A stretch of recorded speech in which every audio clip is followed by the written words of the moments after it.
نحمده ونصلي على رسوله الكريم أما بعد أعوذ بالله من الشيطان الرجيم بسم الله الرحمن الرحيم رب اشرح لي صدري ويسر لي أمري واحلل عقدة من لساني يفقهوا قولي ربي يسر ولا تعسر وتمم بالخير اللهم اجعلنا من الذين آمنوا وعملوا الصالحات وتواصوا بالحق وتواصوا بالصبر اللهم ثبتنا عند الموت بلا إله إلا الله آمين يا رب العالمين السلام عليكم ورحمۃ اللہ وبرکاتہ۔ سورہ انبیاء ہم کا مطالعہ کر رہے ہیں اور سورہ انبیاء کی تقریباً ہم نے 50 آیات ہم نے اب تک پڑھی ہیں، اور اگر ایک خلاصہ ہم دیکھیں جو اب تک آیات ہم نے پڑھی ہیں اس حوالے سے کہ مشرکین مکہ کو خبردار کیا ہے کہ محاسبے کا وقت آ چکا ہے، اور وہ جو نبی صلی اللہ علیہ وسلم کے اوپر مختلف الزامات لگاتے تھے کہ آپ ایک شاعر ہیں، ایک بشر ہیں اور صرف ایک بشر ہیں، اس حوالے سے آیات آئی ہیں۔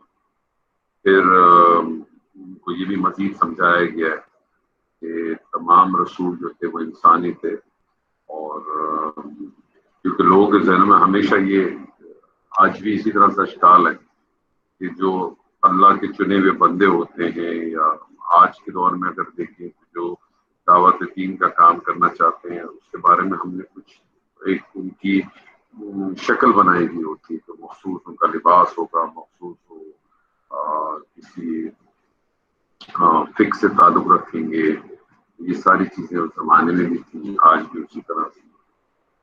تخلیق کائنات کا مقصد بتایا گیا ہے کہ کوئی کھیل تماشے کے طور پہ نہیں، اور فرشتوں کو اللہ کی بیٹیاں سمجھتے تھے۔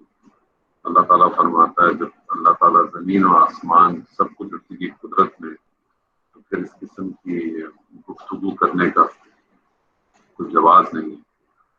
ہر رسول نے ہمیشہ توحید کی دعوت دی، اور اللہ تعالیٰ نے پھر توحید کی آفاقی دلیلیں پیش کی، آسمان، زمین، پہاڑ، ساری چیزوں کا ذکر کیا گیا ہے۔ رسولوں کے بارے میں بھی وضاحت کی گئی کہ ان کی لاپانی زندگی نہیں ہے، ہر انسان کو موت کا مزہ چکھنا ہے، اور انسان کو خیر و شر کے امتحان سے آزمایا جا رہا ہے۔ اسی طرح سے پھر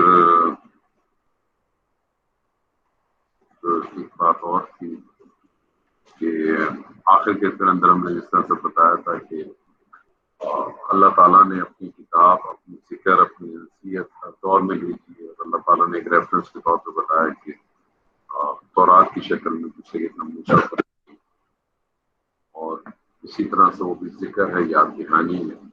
اور ذکر کے حوالے سے ایک بات ہمیشہ ہمارے ذہنوں میں رہنی چاہیے کہ یاد دہانی ہمیشہ اس چیز کی کرائی جاتی ہے کہ پہلے سے آپ کو کہیں نہ کہیں کسی جگہ پہ آپ کے ساتھ موجود ہو۔ اور انشاءاللہ تعالیٰ ہم آگے کی آیات کا مطالعہ کرتے ہیں انشاءاللہ۔ اعوذ باللہ من الشیطان الرجیم بسم اللہ الرحمن الرحیم۔ وَلَقَدْ آتَيْنَا إِبْرَاهِيمَ رُشْدَهُ مِنْ قَبْلُ وَكُنَّا بِهِ عَالِمِينَ۔ یقیناً ہم نے اس سے پہلے ابراہیم کو اس کی سمجھ بوجھ بخشی تھی، اور اس کے احوال سے نجوبی واقف تھی۔ یہ رشد سے مراد ایسی ہوش مندی ہے جس سے انسان اپنا فائدہ و نقصان، نیک و بد اور خیر و شر میں امتیاز کرنے کی صلاحیت رکھتا ہو، اور صرف اس میں امتیاز کرنے کی صلاحیت نہ ہو بلکہ اس کو قبول کرنے اور اس کو رد کرنے کے بعد جو نقصانات ہو سکتے ہیں اس سے بھی بہت اچھی طرح سے واقف، چاہے یہ نقصان جو ہے وہ دنیاوی طور پہ ہو یا آخروی طور پہ ہو۔ اور اللہ تعالیٰ یہاں اس بات کو اسی طرح سے فرما رہے ہیں کہ جو سیدنا ابراہیم تھے ان کو اللہ تعالیٰ نے ایک طرح سے اپنے سلیم عطا کی، وہ زمانے کے رسم و رواج کے پیروکار نہیں تھے بلکہ ہر بات کے نفع نقصان کو خود سوچنے کی عادت تھی۔ اب اس میں ہمارے لیے کیا ہے، ہمارے لیے اس آیت سے کیا ملتا ہے؟ ہم سب بھی اللہ کے بندے ہیں، اللہ تعالیٰ نے ہمیں عقل دی ہے، اور ہم اپنی دنیاوی بہت سارے جو معاملات ہوتے ہیں اس کے اندر تو اپنے آپ کو بڑا سوچ بچار بھی کرتے ہیں، اس میں ہم اپنی فکر بھی رکھتے ہیں، اس میں اپنے نفع نقصان کا خیال بھی رکھتے ہیں، معلوم بھی ہوتا ہے کہ کون سا کام کریں گے اس سے نقصان ہو جائے گا، کون سی چیز کریں گے جس سے ہمیں فائدہ ہوگا. لیکن جب دین کی بات آتی ہے بدقسمتی سے تو ہم نے پھر اس دین کے معاملے میں اپنے آپ کو بالکل ہی ایسے رکھا ہوا ہے جیسے ہم کچھ جانتے ہیں، بالکل بھولے بن جاتے ہیں. اور شاید اس کی وجہ یہ کہ ہم کوشش ہی نہیں کرنا چاہتے. کچھ خوف ہے اور کچھ ذہنوں میں ہم نے بٹھا دیا ہے کہ یہ دین جو ہے وہ ایک ایسی چیز ہے کہ جس کو سمجھنے کے لیے یا جس کو حاصل کرنے کے لیے کچھ بہت زیادہ مشکلات سے گزرنا پڑے گا. شاید دو اس کے اندر وجوہات ہیں. ایک تو یہ کہ بدقسمتی سے ایک مسلمان ہونے کے ناطے اللہ کے کلام کو ہمیں اتنا ضرور ہونا چاہیے تھا کہ ہم اس کو اس کے متن سے سمجھتے. اس میں مضامین کیا ہیں، اس کی ڈیپتھ کیا ہے، اس کو چھوڑنے تو لیکن متن سے سمجھتے ہیں، ہم پڑھتے اور اس کو سمجھتے. اس کے لیے لازم یہ تھا کہ ہمیں اس زبان سے واقف ہو. بدقسمتی سے بر صغیر میں اس زبان کے اوپر زیادہ توجہ نہیں دی، اہمیت نہیں دی. شاید اس کی ایک وجہ یہ بھی تھی کہ کسی کو احساس نہیں تھا، یا جن کو احساس تھا ان کو اس چیز کا خوف تھا کہ اگر اس کی زبان آ گئی اور لوگوں نے خالی اس کے متن کو پڑھ کے اس کے تراجم کو خود ہی سمجھنا شروع کر دیا تو ہو سکتا ہے جو بہت ساری جگہوں پہ ہماری دکانیں کھلی ہیں دکانیں بند ہو. اس لیے ایک تو اس کو اس طرح سے روکا گیا، اور دوسرا پھر کچھ لوگوں نے اپنی اس میں اجارہ داری بنانے کے لیے اس میں تھوڑی سی مشکلات بھی پیدا کی. اتنا خوف و ہراس میں ڈال دیا کہ اتنے علوم آپ کو آئیں گے تو ہی آپ اس کو پڑھ سکتے ہیں یا سمجھ سکتے ہیں. کہ اللہ تعالیٰ تو کہتا ہے وَلَقَدْ يَسَّرْنَا الْقُرْآنَ لِلذِّكْرِ فَهَلْ مِن مُدَّكِرٍ. ہم نے تو اس کو بہت آسان بنا دیا. کون ہے جو اس سے نصیحت حاصل کرے گا؟ کون ہے؟ پھر اللہ تعالیٰ کہتا ہے فَلَا يَتَدَبَّرُونَ الْقُرْآنَ.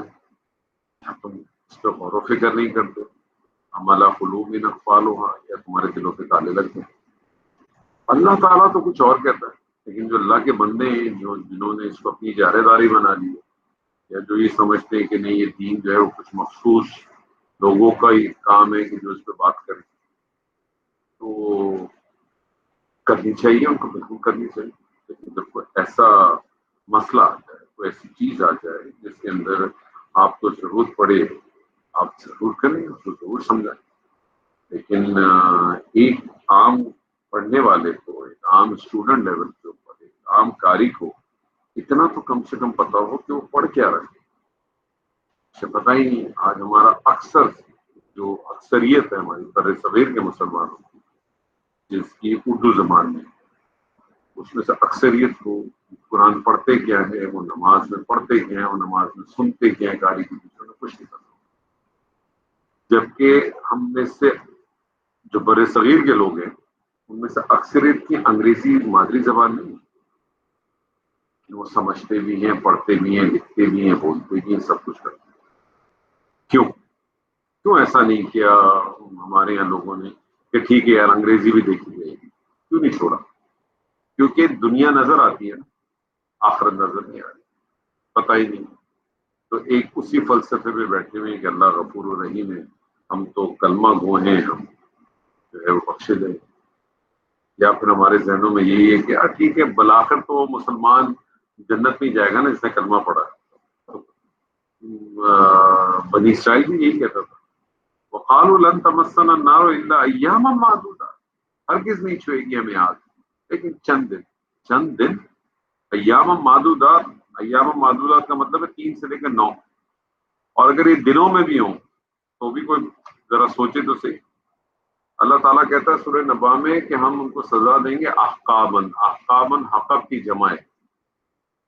اور جو لوگ عربی گرامر سے واقف ہیں وہ جانتے ہیں کہ عربی زبان میں جمع 2 کو نہیں کہتے، 2 سے زائد کو کہتے ہیں. یعنی کم از کم 3 ہو تو وہ جمع میں آئے گا. تو اگر کسی کو 3 یعنی ایک جمع کی احقاب کی بھی سزا مل جائے، اور قیامت کا جو دن ہے اس کے بارے میں 2 رائے ملتی ہیں. ایک رائے ملتی ہے کہ 1000 سال کے برابر ہوگا، اور ایک رائے ملتی ہے 50,000 سال کے برابر. تو اگر 1000 سال کے برابر بھی ایک دن ہو اور ایک سال کے 365 دن ہوتے ہیں سر جی، تو 3,65,000 سال تو ایک سال کے ہو، پھر اس کو ملٹیپلائی کر دیں 3 سے، تو you will be a history. تو شاید ہمیں بھی، ہمارے ذہنوں میں بھی یہی لگ گیا ہے کہ یہ اسی طرح سے. تو کوشش کرنی چاہیے، کوشش کرے آدمی اپنی طرف سے، اور اللہ تعالیٰ کوششوں کے اوپر ہی انشاءاللہ تعالیٰ جو ہے ہمارا معاملہ ہے. لیکن اس کو چھوڑ دینا، اس کو کہ یار یہ کر نہیں سکتے، یہ بڑی مشکل ہے.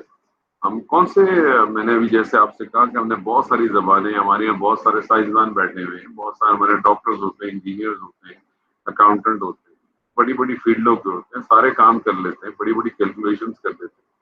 تو اس کے لیے وہ کون سا ماں کے پیٹ سے سیکھ کے آئے تھے؟ تعلیم حاصل کی انہوں نے، بڑی جدوجہد ہے کہ 8 8 گھنٹے 10 10 گھنٹے پڑھے. اس کتاب سے گھنٹہ نہیں نکال سکتے، آدھا گھنٹہ نہیں نکال سکتے. یہ ہمارے لیے فکر کا مقام ہے. اذ قال لأبيه وقومه ما هذه التماثيل التي أنتم لها آكفون. جبکہ اس نے اپنے باپ سے اور اپنی قوم سے کہا کہ یہ مورتیاں جن کے تم بجاور بہنے بیٹھے ہو، یہ کیا ہے؟ یہ سیدنا ابراہیم کی ہوش مندی کا تقاضا تھا کہ جب انہوں نے اپنے باپ اور اپنے قوم کے لوگوں کو بے جان اور بتوں کے سامنے سجدہ ریز دیکھا تو فوراً دل میں سوچنے لگے کہ ان بے جان پتھروں کے سامنے جو نہ حرکت کر سکتے ہیں، نہ جو سنتے ہیں، نہ جو بولتے ہیں، سجدہ کرنے کا فائدہ کیا؟ ایسی چیزوں کو سجدہ کرنا تو سراسر انسانی کی توہین اور تذلیل ہے. یعنی ایک سوچ، ایک فکر ہوتی ہے، وہ سوچ اور فکر ہم میں اجاگر نہیں ہوتی. یہ تو اللہ کے چنے ہوئے بندے تھے. قرآن مجید کیا کرتا ہے؟ قرآن مجید آپ کی فکر اور سوچ ہی تو بڑھاتا ہے، باقی تو کچھ بھی نہیں کرتا. آپ کی سوچ کو، آپ کے ذہن کو کھولتا ہے، آپ کی فکر کو کھولتا ہے. تو انہوں نے سوچ دیکھی، اپنی فکر دیکھی، اس کا اظہار کیا. قالوا وجدنا آباءنا لها عابدين. سب نے جواب دیا ہم نے اپنے باپ دادا کو انہی کی عبادت کرتے. آپ کو پتہ ہے یہی ہمارا سب سے بڑا مسئلہ ہے، تقلید.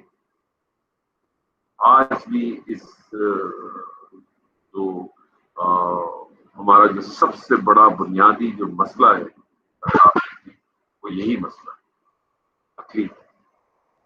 ہم اس تقلید کے اندر اتنے زیادہ اپنے آپ کو ہم نے ڈال دیا ہے، اتنے زیادہ ہم کر چکے ہیں کہ ہم اس سے آگے نکلنے کا تصور ہی نہیں کرتے. ہم تصور ہی نہیں کرتے. ہمارے ذہنوں میں یہی ہوتا ہے کہ ہمارے باپ دادا پاگل تھے، بیوقوف تھے، کیا تھے، وہ بھی تو کر رہے تھے. اور آپ کسی کو بتائیں تو پھر یہی کہتا ہے کہ یار ٹھیک ہے یار، تم اپنا دیکھو ہم اپنا دیکھیں، اور یہ اسی طرح سے ہے، میرا مسئلہ کس طرح سے ہے، میرا ایمان اس طرح سے. سوچ و فکر ختم کر دی ہم صرف دین کے معاملے میں. باقی آپ کسی معاملے میں آپ لوگوں سے کریں. ہمارے یہاں جو لوگ سعودی عرب میں بیٹھے ہیں ان کو اپنے اقامے سے ریلیٹڈ ایک ایک انفارمیشن کے بارے میں پتا ہوتا ہے کہ میرا کب ایکسپائر ہوگا، میرا فلانا کا ہوگا. کبھی نہیں چھوڑ دیتا. کبھی کسی کو نہیں دیکھا ہوگا کہ اس نے اپنے ایچ آر پہ چھوڑا ہوگا کہ ایچ آر بتاتا نا میرا پاسپورٹ کب ایکسپائر ہوگا یا میرا کام، مجھے کیا پتا. بہت عقل مند رکھتا ہے. اس کا مطلب ہے کہ انسان کا جس چیز کے اندر شوق ہوگا اسی چیز پہ وہ کرے گا، جو چیز اس کو اپیل کرے گا. قال لقد كنتم انتم وآباؤكم في ضلال مبين. انہوں نے فرمایا پھر تو تم اور تمہارے باپ دادا سبھی یقیناً کھلی گمراہی میں مبتلا ہیں. قالوا وجئتنا بالحق ام انت من اللاعبين. کہنے لگے کہ آپ ہمارے کو سچ کو فرمائیں یا یوں ہی مذاق کر رہے ہیں. یہ اس لیے کہا کہ اس سے پہلے انہیں شاید توحید کی آواز ہی نہیں سنی، انہیں معلوم ہی نہیں تھا. آج ہمارا بھی یہ عالم ہے، ہمارے سامنے کوئی ڈسکشن آپ کریں اور اگر آپ کے سامنے کوئی شخص اپنی کوئی تحقیق کر کے یا کسی جگہ سے پڑھ کے، کسی جگہ سے سمجھ کے آپ کے سامنے اپنی کوئی رائے پیش کرے تو ہم دو کام کرتے ہیں. یا تو ہم اس کے اوپر کوئی فتویٰ لاگو کر دیتے ہیں، یا پھر ہم کہتے ہیں کہ یہ کسی اور مسلک سے تعلق رکھتا ہے، یا پھر آپ کہتے ہیں کوئی سازش کرتا ہے. ہم کبھی نہیں سوچتے کہ ٹھیک ہے جو کچھ بھی وہ سوچ رہا ہے، جو کچھ بھی وہ کہہ رہا ہے، اس کو ایک اسپیس دے. کی بات کو سن لیں. عمل کرنا نہ کرنا تو آپ کا اپنا کام ہے. آپ کو کیسے گمراہ کر سکتا ہے؟ کیسے کر سکتا ہے؟ مطلب ایک آدمی ایک ایسی بات آپ کے سامنے پیش کرتا ہے جو آپ کو اگر ہضم نہیں ہوتی، آپ نے نہیں سنی اس سے پہلے، تو یہ کیسے ہو سکتا ہے وہ آپ کو گمراہ کرا؟ گمراہ تو نہیں کر رہا. اس نے اپنا آپ کو ایک ویو پوائنٹ دیا ہے، آپ اسے ایکسیپٹ کریں یا نہ کریں، اس کا رائٹ ہے آپ کا. لیکن آپ اس کی جو بھی تحقیق ہے یا جو بھی اس کی جو محنت ہے، آپ اس کو اپنے دو الفاظ میں بول کے اس کو ختم کیوں کرتے ہیں؟ شاید اس لیے کہ آپ وہ ایک کام آپ نہیں کر سکتے. اس کی شاید اس کی ایک وجہ یہی ہو سکتی ہے. آپ دیکھیں، آپ جب یہ قرآن ہم پڑھتے ہیں تو یہ ساری چیزیں آپ کے سامنے واضح ہو کے آتی ہیں، آپ کے سامنے نکھر کے آتی ہیں کہ کس طرح سے معاملات چلے. کہ اللہ تعالیٰ جو ہمیں یہ ساری چیزیں بتاتا ہے وہ بتاتا ہی اسی لیے، بتا ہی اسی لیے رہا ہے. تو کیا ضرورت تھی اللہ کو؟ نہیں دیتا یہ کتاب. کتنی بڑی بلیسنگ ہے ہمارے لیے. یہ کام انہوں نے بھی کیا. قال بل ربكم رب السماوات والأرض الذي فطرهن وأنا على ذلك من الشاهدين. آپ نے فرمایا نہیں، حقیقت تم سب کا پروردگار تو وہ ہے جو آسمان اور زمین کا مالک ہے، جس نے انہیں پیدا کیا. میں تو اس بات کا گواہ اور قائل ہوں. یعنی انہوں نے کہا کہ یہ بات میں کوئی اپنے مذاق میں نہیں کر رہا، اپنے کسی ایک مشاہدہ ہے میرا، ایک مشاہدہ ہے میرا، مجھے حاصل ہے. اور یہ کہ میں اس کو اس طرح سے سمجھتا ہوں. میں نے آپ کے سامنے ایک چیز رکھی، اگر تمہارے کو یہ سمجھ میں آتی ہے تم لوگ، تو اس کو ضرور ایک سوچو. اصل بنیادی چیز یہ ہے کہ اگر آپ کو سمجھ میں آتی ہے تو اس کو سوچو. یہی مطلوب ہے اصل. لیکن ہم اس سے بھاگتے ہیں. یہی کام وہ کرتے تھے، یہی کام ہم کرتے تھے. کوئی فرق نہیں ہے. میں ہمیشہ یہی کہتا ہوں، کوئی فرق نہیں ہے، کوئی خاص فرق نہیں ہے. وَتَاللَّهِ لَأَكِيدَنَّ أَصْنَامَكُمْ بَعْدَ أَن تَوَلُّوا مُدْبِرِينَ. اور قسم کھائے انہوں نے اللہ کی قسم، میں تمہارے معبودوں کے ساتھ جب تم علیحدہ پیٹ پھیر کر چل دو گے تو ایک چال چلو. اب یہ چال چلوں گا، یہ ہو سکتا ہے ان کے دل میں یہ عزم انہوں نے کوئی ارادہ کیا ہو. بعض نے کہا کہ ہو سکتا ہے آہستہ سے انہوں نے کسی سے کہا ہو، جسے کسی لوگوں نے سن لیا. دونوں گمان ہو سکتی ہیں. یعنی میں خیال کیا کروں گا وہ آگے میں بیان ہو رہا ہے. یہ جو لفظ ادھر آیا ہے اسلام حکم، یہ دراصل بتوں کے لیے قرآن مجید میں مختلف لفظ استعمال ہوئے ہیں، جس میں ایک صنم بھی ہے، ایک اسنام بھی ہے. یعنی یہ وہ بت ہیں جو ایک جگہ سے دوسری جگہ منتقل بھی کر سکتے ہیں، اور جو خرید و فروخت کے لیے بھی ہو. یہ شاید پیتل کے بھی بن سکتے ہیں، لوہے کے بھی بن سکتے ہیں، چاندی کے بھی بن سکتے ہیں. اور اسی طرح سے جو ہے قرآن مجید میں آپ کو ایک اور لفظ ملے گا، اوثان. اوثان جو ہے وہ اس کا تعلق جو ہے مقامات سے ہوتا ہے. یعنی ایسے مقامات جو کسی آپ نے بزرگ کے حوالے سے یا کسی ولی کے حوالے سے یا کسی کے بت سے منسوب ہو کے کیے جاتے. تو اب آپ خود تصور کریں کہ آپ ان لوگوں کو اپنا الہ بنا کے سامنے اس کی مورتیاں بنا کے سجاتے ہیں، جن کو آپ نے اپنے ہاتھوں سے، جس کسی نے بھی کیا اپنے ہاتھوں سے اس نے بنا کے اس کے سامنے رکھا، اور اس کے اوپر اس کو اس طرح سے ہے کہ وہ ان کے لیے کچھ کر سکے گا. اس کے بارے میں کچھ لوگوں کی رائے تو یہ ہے کہ دراصل وہ بھی یہی کہتے ہیں کہ یہ ہمارے علاقوں میں ہم تو بس ان کو ایز اے سمبولک کے طور پہ پیش کرتے. تو ایک ہر انسان کے اللہ تعالیٰ نے انسان کو ایک ایسی مخلوق بنایا ہے. اگر آپ اس کا تجزیہ کریں تو اس کا ایک روحانی وجود بنتا ہے اور ایک اس کا جسمانی وجود بنتا ہے. اور اس کا جو روحانی وجود ہے، اس میں عبودیت کا، عبادت کرنے کا جذبہ جو نا کوٹ کوٹ کے بھرا ہوا ہے. اور یہ اتنا فطری ہے، یہ اتنا فطری ہے کہ آپ اس کو روک نہیں سکتے. انسان اپنے دل میں کسی کی تصویر سجانا چاہتا ہے.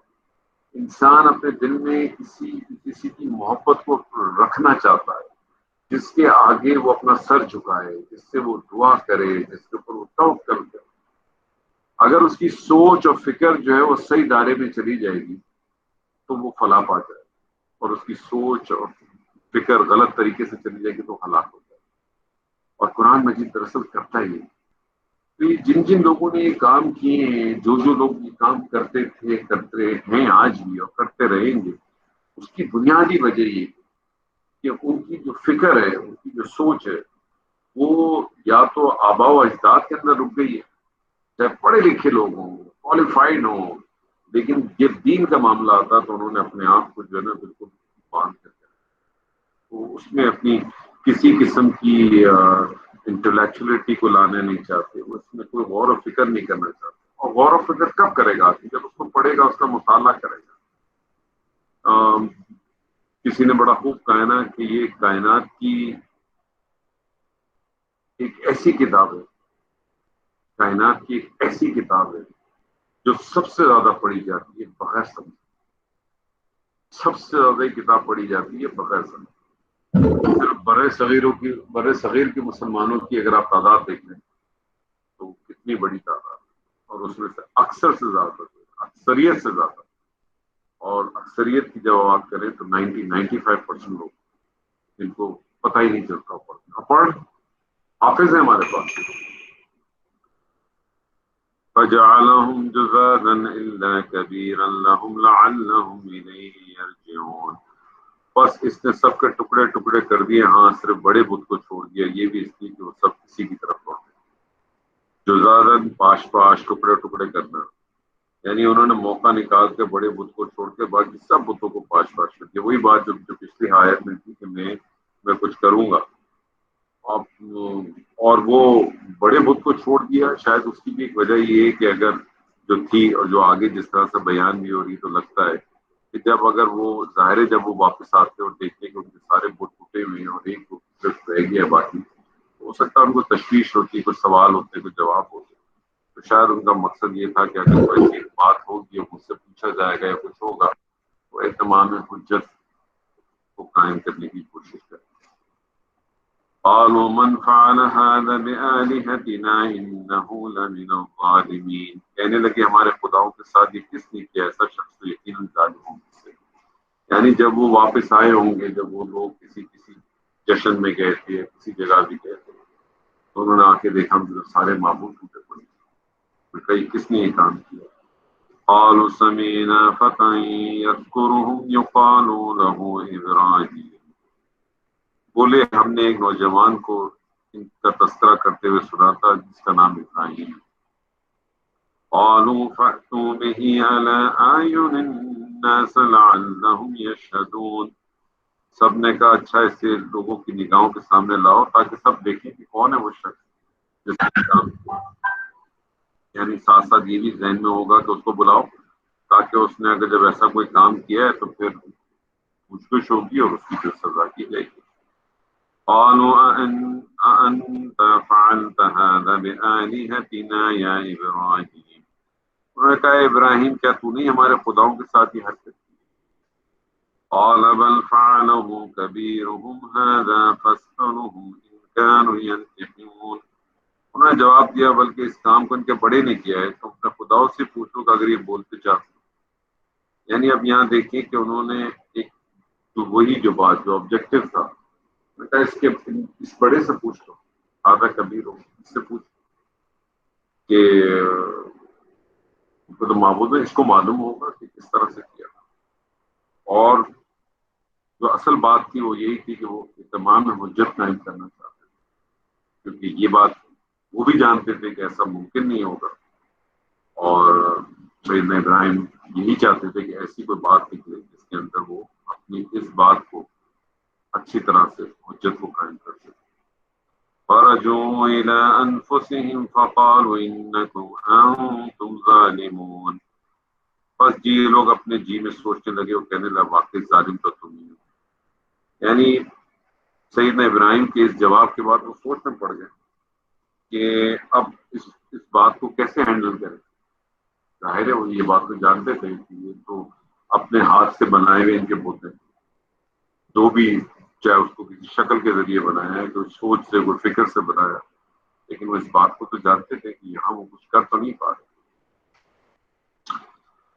ثم نكثوا على رؤوسهم لقد علمت ما هؤلاء ينطقون، پھر اپنے سروں کے بل اونڈے ہو گئے یہ اور کہنے لگے تو تجھے معلوم ہی ہے کہ یہ بولنے چالنے والے نہیں، یعنی ایک طرح سے انہوں نے سیدنا ابراہیم سے کہا، اب سمجھ تو آئی نہیں کسی کو، آپ اگر اس طرح سے اسٹریٹ اوے بات کر دیں، انہوں نے کہا کہ تم کس طرح سے بات کر رہے ہو، تم جانتے ہو کہ یہ بول نہیں سکتے. قال فتعبدون من دون الله ما لا ينفعكم شيئا ولا يضركم. انہوں نے فرمایا کیا تم اللہ کے علاوہ ان کی عبادت کرتے ہو جو تمہیں نہ کوئی نقصان پہنچا سکے اور نہ نفع پہنچا سکے. یعنی انہوں نے اتنے سارے بتوں کو تمہارے گرا دیا، اتنے سارے جو ہے تمہارے بت مار دیے، اور یہ تو تم کو کوئی جواب بھی نہیں دے سکتے، تو تم ان کی عبادت کرتے ہو. اف لکم ولم تعبدون من دون اللہ افلا تعقلون. تو پھر تم پر اور ان پر جن کی تم اللہ کے سوا عبادت کرتے ہو، کیا تمہیں اتنی بھی عقل نہیں؟ یعنی اتنی بے بسی ہو گئی ان کی، اور وہ بے بسی کا ایک طرح سے انہوں نے اعتراف بھی کر لیا کہ انہوں نے ایک دفعہ پہلے کہا کہ تم جانتے ہو کہ یہ جواب نہیں دے سکتے، اور دوسری طرف جب ان کے بتوں کے ساتھ یہ سارے معاملے ہوئے، ان کے الہ کے ساتھ یہ سارے معاملے ہوئے، تو ان کا جو اصل الہ تھا، جو بڑا والا الہ تھا، وہ اس کو بچا بھی نہیں سکا، پروٹیکٹ بھی نہیں کر سکا. قالوا حرقوه وانصروا آلهتكم ان كنتم فاعلين. کہنے لگے اسے جلا دو اور اپنے خداؤں کی مدد کرو اگر تمہیں کچھ کرنا ہی ہے. قلنا یا نار کونی بردا وسلاما علی ابراہیم. ہم نے فرما دیا اے آگ تو ٹھنڈی پڑ جا اور ابراہیم کے لیے سلامتی اور آرام کی چیز بن جا. یعنی اس کے بعد انہوں نے اس بات کا ارادہ کیا کہ سیدنا ابراہیم کو جو ہے وہ جلا دیا جائے، تاکہ وہ اپنے یہ جو جن کو الہ بنایا ہے ان الہ کی ایک طرح سے جو مدد بھی کریں، اور جو اس کے ساتھ زیادتی بھی اس کا ازالہ کرے. انہوں نے سوچا کہ سیدنا ابراہیم کو جو ہے وہ زندہ جلا دیا جائے، اور ایک بڑی زبردست آگ تیار کی گئی اور جس میں ابراہیم علیہ السلام کو انہوں نے ڈال دیا. اب یہاں بڑی ایک خوبصورت بات یہ ہے کہ اللہ تعالیٰ یہاں فرماتا ہے یا نار کونی بردا وسلاما علی ابراہیم. تو دو چیزیں، پہلی چیز تو یہ ہے کہ اللہ تعالیٰ نے یہاں کہا کہ اے آگ تو ٹھنڈی پڑ جا اور سلامتی اور آرام کی چیز بن جا. یعنی آگ کو پہلے تو کہا کہ تو ٹھنڈی پڑ جا اور سلامتی اور آرام کی چیز بن جا ابراہیم پر. اس سے دو باتیں ہمارے سامنے آتی ہیں کہ اگر یہ بات صرف اتنی ہوتی یا نار کونی بردم و سلامن علی ابراہیم نہیں آتا، تو اس کا مطلب پھر آگ تمام قیامت تک ٹھنڈی رہتی، کبھی گرم نہیں ہوتی. تو آپ نے علی ابراہیم کر کے اس کو خاص کر دیا. اور دوسری بات جو ایک اور جو لوگوں نے اس کے اندر بات کی وہ یہ کہ اللہ تعالیٰ نے اس ٹھنڈی کے ساتھ سلامتی نہ فرماتا تو وہ سیدنا ابراہیم پہ اگر ٹھنڈی بھی ہو جاتی اور سلامتی نہیں رکھتی تو اتنی ٹھنڈی ہو جاتی کہ ابراہیم علیہ السلام آگ سے تو نہیں ٹھنڈ سے مر جاتے. تو یہ دونوں باتیں بڑی خاص ہیں، لیکن جو زیادہ مجھے خاص اس میں لگی وہ یہی لگتی ہے اس حساب سے کہ اگر یہاں کیونکہ اس آگ کو جس کو اللہ نے کہا کہ اے آگ کو جب اللہ نے کہا کہ ٹھنڈی ہو جا سلامتی والی ہو جا، تو اس کو خاص کر دیا ابراہیم کے ساتھ. اسی پرٹیکولر آگ کی بات ہوئی ہے. اگر یہ اللہ ابراہیم کا نہیں آتا پھر تو اس کا مطلب جہاں جہاں آگ ہوتی ہے تمام کی تمام جو ہے نا وہ ٹھنڈی ہو جاتی ہے، اس کے بعد آگ کبھی گرم ہی نہیں ہوتی. تو پھر آپ سوچ رہے ہیں کہ ہمارے ساتھ کیا معاملات ہوتے بغیر آگ کی زندگی کیسی گزارتے. وَأَرَادُوا بِهِ كَيْدًا فَجَعَلْنَاهُمُ الْأَخْسَرِينَ. انہوں نے ابراہیم کا برا چاہا لیکن ہم نے انہیں ناکام بنا دیا. وَنَجَّيْنَاهُ وَلُوطًا إِلَى الْأَرْضِ الَّتِي بَارَكْنَا فِيهَا لِلْعَالَمِينَ. اور ہم ابراہیم اور لوط کو بچا کر اس زمین کی طرف لے چلے جس میں ہم نے تمام جہاں والوں کے لیے برکت رکھی. اب یہ برکت والی جہاں کون سے، اس میں سے اکثر مفسرین کی رائے ہے کہ یہ جو ہے شام کے قریب ہے، کوئی جہاں شادابی اور پھلوں اور نہروں کی کثرت ہے اور انبیاء کا مسکن ہونے کے لحاظ سے بابرکت ہے. وَوَهَبْنَا لَهُ إِسْحَاقَ وَيَعْقُوبَ نَافِلَةً وَكُلٌّ جَعَلْنَا صَالِحِينَ، اور ہم نے اسے اسحاق عطا فرمایا اور یعقوب اس پر مزید، اور ہر ایک ہم نے صالح بنائے۔ نافلہ آپ کو پتہ ہے کہ نفل زائد چیز کوئی ہے، اور نافلہ کا لفظ یہاں زیادہ اس لیے بھی آیا ہے کہ سیدنا ابراہیم نے تو جیسے ہم پیچھے بھی پڑھ چکے ہیں کہ بیٹے کے لیے دعا کی، تو اللہ تعالیٰ نے سیدنا ابراہیم کو نہ صرف بیٹے کے لیے دعا کی تھی بلکہ اس کو مزید بغیر دعا کیے بھی مزید عطا کیا تھا۔ وہ پھر ان کے جو پوتے تھے سید اسحاق کے جو بیٹے تھے سیدنا یعقوب بھی کیے، پھر سیدنا یعقوب سے پھر سیدنا یوسف کی، تو ایک کافی لمبی چین اس طرح سے ملی۔ وَجَعَلْنَاهُمْ أَئِمَّةً يَهْدُونَ بِأَمْرِنَا وَأَوْحَيْنَا إِلَيْهِمْ فِعْلَ الْخَيْرَاتِ وَإِقَامِ الصَّلَاةِ وَإِيتَاءِ الزَّكَاةِ وَكَانُوا لَنَا عَابِدِينَ، اور ہم نے پیشوا بنا دیا کہ ہمارے حکم سے لوگوں کی رہبری کرے، اور ہم نے ان کی طرف نیک کاموں کرنے اور نمازوں کو قائم رکھنے اور زکوٰۃ دینے کی وحی کی، اور وہ سب کے سب ہمارے عبادت گزار بندے تھے۔ وَلُوطًا آتَيْنَاهُ حُكْمًا وَعِلْمًا وَنَجَّيْنَاهُ مِنَ الْقَرْيَةِ الَّتِي كَانَتْ تَعْمَلُ الْخَبَائِثَ إِنَّهُمْ كَانُوا قَوْمَ سُوءٍ فَاسِقِينَ وَأَدْخَلْنَاهُ فِي رَحْمَتِنَا إِنَّهُ مِنَ الصَّالِحِينَ، اور ہم نے لوط کو بھی حکم اور علم دیا، اور اسے اس بستی سے نجات دی جہاں کے لوگ گندے کاموں میں مبتلا تھے، اور وہ تھے بھی بدترین گناہگار۔ ہم نے لوط کو اپنی رحمت میں داخل کر لیا، لیکن وہ نیکوکاروں لوگوں میں سے تھا۔ سیدنا لوط سیدنا ابراہیم کے جو ہے وہ بھتیجے بھی تھے، اور سیدنا ابراہیم پر ایمان لانے والے اور ان کے ساتھ عراق سے ہجرت کر کے شام میں تھے۔ اللہ تعالیٰ فرماتا ہے کہ اللہ تعالیٰ نے ان کو بھی علم و حکمت یعنی نبوت سے نوازا تھا، اور ان کی قوم جو ہے ہم جیسے پہلے بھی پڑھ چکے ہیں کہ بڑی برائی کے فعل میں تھی اور بڑی بدنام تھی۔ اس کے ساتھ اللہ تعالیٰ نے سیدنا نوح کو بھی اپنی رحمت میں داخل کر کے یعنی انہیں اپنی قوم سے بچایا۔ وَنُوحًا إِذْ نَادَى مِنْ قَبْلُ فَاسْتَجَبْنَا لَهُ فَنَجَّيْنَاهُ وَأَهْلَهُ مِنَ الْكَرْبِ الْعَظِيمِ وَنَصَرْنَاهُ مِنَ الْقَوْمِ الَّذِينَ كَذَّبُوا بِآيَاتِنَا إِنَّهُمْ كَانُوا قَوْمَ سُوءٍ فَأَغْرَقْنَاهُمْ أَجْمَعِينَ۔ نوح کے اس وقت کو یاد کیجیے جبکہ اس نے اس سے پہلے دعا کی، ہم نے اس کی دعا قبول فرمائی اور اسے اور اس کے گھر والوں کو بڑے کرب سے نجات دی، اور جو لوگ ہماری آیاتوں کو جھٹلا رہے تھے ان کے مقابلے میں ہم نے اس کی مدد کی، یقیناً برے لوگ تھے بس ہم نے ان سب کو ڈبو دیا۔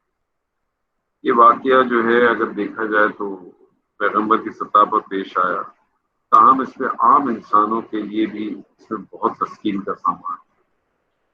اس سے معلوم ہوتا ہے کہ دنیا میں بگاڑ پیدا کرنے والوں جتنے بھی لوگ ہوتے ہیں وہ بالکل آزاد نہیں، اور سچائی کے لیے اٹھنے والا شخص کبھی بھی اکیلا نہیں ہوتا۔ وقتی طور پہ ضرور آپ کو لگتا ہے کہ اس کے ساتھ مصائب ہیں یا مشکلات، اور وہ اللہ اس کو آزماتا ہے دراصل، اور اگر کوئی شخص سچائی سے اس حد تک اپنے آپ کو وابستہ کرے کہ وہ دنیا میں سچائی کا نمائندہ بن جائے تو اس کے بعد وہ دنیا میں اکیلا نہیں رہتا بلکہ اللہ اس کے ساتھ ہو جاتا ہے، اور جس کے ساتھ اللہ ہو جائے اسے کوئی بھی زہر نہیں کر سکتا، اور یہی چیز ہمیں نظر آئی۔ سیدنا نوح ہم پڑھ چکے ہیں 950 سال تک تبلیغ کرتے رہے، 950 سال۔ کبھی اپنے آپ سے ہم موازنہ کریں اپنے آپ کو،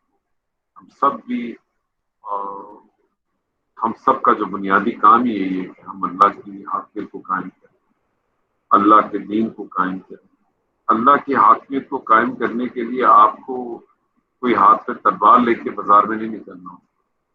اللہ کی حاکمیت، اللہ کے پیغام کی دعوت ہے، وہ دعوت کا آپ اپنے گھر سے دیں، اپنے پڑوس میں دیں، اپنے دوست احباب کو دیں، اپنے رشتے دار کو دیں، وہ اپنے عمل سے بھی دیں، اپنے قول سے بھی دیں، اپنے فعل سے بھی دیں، ان تمام چیزوں سے دیں۔ میں آپ کو چھوٹی سی چیز بتاؤں، میں نے پچھلی دفعہ بھی شاید ذکر کیا تھا یا کسی اور جگہ پہ کیا تھا کہ نبی صلی اللہ علیہ وسلم کے اوپر جو نبوت ہے وہ 40 سال کی بنا، لیکن 40 سال سے پہلے نبی صلی اللہ علیہ وسلم کس حیثیت سے پہچانے جاتے تھے مکہ میں؟ امین اور صادق، یعنی امانت دار اور صادق، صداقت کے طور پہ پہچانا۔ تو ایک انسان ہونے کے ناطے، فطرت سلیمہ کے ہونے کے ناطے، کیا ہم میں کم سے کم یہ دو اوصاف ہونی چاہیے کہ قرآن مجید ہم سے بالکل واضح الفاظ میں کہتا ہے کہ سورہ بقرہ میں اللہ فرماتا ہے شہر رمضان الذی انزل فیہ القرآن ھدی للناس، یہ وہ مہینہ ہے جس کے اندر ہم نے قرآن کو نازل کیا اور اس میں ہدایت ہے لوگوں کے لیے۔ کیا اللہ نے کہا کہ اس میں ہدایت ہے مسلمانوں کی، یا اللہ نے کہا کہ اس میں ہدایت ہے مومنوں کی؟ اللہ نے کہا اس میں ہدایت ہے انسانوں کی۔ تو پہلا آپ کو اگر اسے ہدایت لینی ہے تو اس ہدایت دینے کے لیے سب سے پہلا کام آپ نے کیا کرنا ہے؟ آپ نے انسان بننا ہے، آپ نے انسان بننا ہے۔ اور انسان بننے کے لیے جو بنیادی چیز ہے وہ یہ ہے کہ آپ کی جو فطرت ہو وہ مسخ نہ ہو، اس میں کچھ نہ کچھ چمک، کچھ نہ کچھ دمک موجود ہو۔ اور یہ کچھ نہ کچھ چمک اور یہ دمک اسی وقت موجود رہے گی جب تھوڑی دیر کے لیے بھول جائیں کہ آپ کا دین کون سا ہے۔ وہ صرف اسی صورت میں رہے گی کہ جب آپ اپنی بیسکس کے اوپر کھڑے رہیں گے۔ مجھے بتائیں، جو آپ میں سے بہت سارے لوگ ہوں گے جن کا غیر مسلموں کے ساتھ واقعہ پڑتا ہوگا کسی بزنس سائیکل کے اندر، کسی دوسری سائیکل کے اندر، وہ مسلمان نہیں ہے، اس نے کلمہ نہیں پڑھا ہوا، لیکن اگر وہ آپ سے میٹنگ کا ٹائم 9 بجے رکھتا ہے تو وہ 9:02 پہ آپ کو کانٹیکٹ نہیں کرتا، وہ 8:59 پہ تو کر سکے گا، 9:02 پہ نہیں کرتا۔ اگر وہ آپ سے یہ کہتا ہے کہ میں آج کے دن ختم ہونے سے پہلے آپ کو اس چیز کا جواب دوں گا تو وہ ضرور جواب دے گا، اور اگر وہ جواب نہیں دے سکتا تو آپ سے ایکسکیوز ضرور کر دے گا۔ اس کا کوئی تعلق نہیں ہے اس سے۔ اس سے پتہ چلتا ہے کہ اس کی فطرت سلیمہ جو ہے مجھ جیسے کلمہ گو سے بہت بہتر ہے، مجھ جیسے کلمہ گو سے بہت بہتر ہے۔ تو یہ ہدایت ہے، قرآن جو ہے نا ہدایت ہے انسانوں کے لیے۔ ہمیں انسان بننا ہے پہلے، ہم انسان بن ہی نہیں رہے۔ ہم لوگ ڈائریکٹ جو ہے نا مومن اور بننے کے اس کے چکر میں ہم کسی لائق میں نہیں رہے، انسان نہیں بن کے دیتے۔ مطالبہ تو انسان بننے کا ہے۔ اور اگر دینی لحاظ سے دیکھیں گے تو اس انسان بننے کے لیے جس دمک رمک کی بات میں بات کر رہا ہوں، جو آپ کے اندر جو ایک خاص شے موجود ہے جس کی بنا پہ ہم اپنے آپ کو اشرف المخلوقات کہتے ہیں۔ انسان اشرف المخلوقات ہے نا، یا مسلمان اشرف المخلوقات؟ انسان اگر ہم اشرف المخلوقات ہے تو انسان میں تو وہ بھی آتا ہے جو کلمہ گو ہے اور وہ بھی آتا ہے جو کلمہ گو نہیں ہے۔ تو مجھے تو بعض بار محسوس ہوتا ہے کہ جو کلمہ گو نہیں ہے اس نے اپنی فطرت کو زیادہ مجھ سے بہتر رکھا بنسبت کلمہ گو سے۔ کہ جو بیسک فینومینا، جو بیسک پرنسپل ہے ایک انسان ہونے کے لیے جس میں صداقت اور امانت آتی ہے، وہ اس میں زیادہ بہتر ہے بنسبت میرے۔ کسی نے کہا ہے نا کہ مجھے یورپ کے اندر جو ہے وہ اسلام نظر آیا، مسلمان نظر نہیں آئے، اور مجھے جو کلمہ کو ملک ہیں وہاں مسلمان نظر آئے، اسلام نظر نہیں آئے۔ یہ ایک بہت بڑا المیہ ہے ہمارے لیے۔